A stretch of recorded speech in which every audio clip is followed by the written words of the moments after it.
If you're still using VLOOKUP to find salaries in Excel, let me show you a more flexible and powerful alternative, XLOOKUP.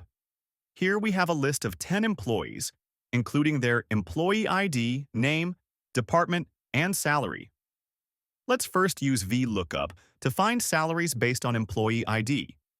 To write a VLOOKUP formula, first click the cell where you want to display the result and type equals VLOOKUP.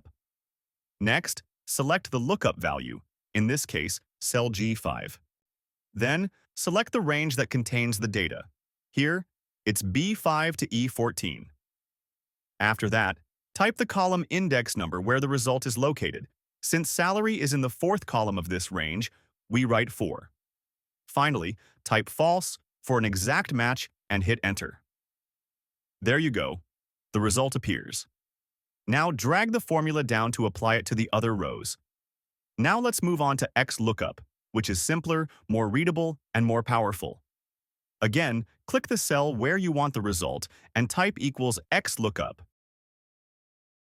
Select the lookup value G5, then the column where Excel should look for that value, in this case, the employee ID column B5 to B14.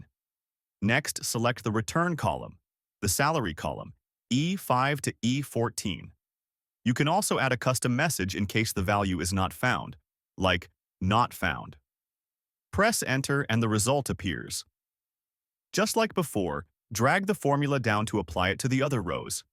So yes, VLOOKUP gets the job done, but XLOOKUP is cleaner, more flexible, and easier to use.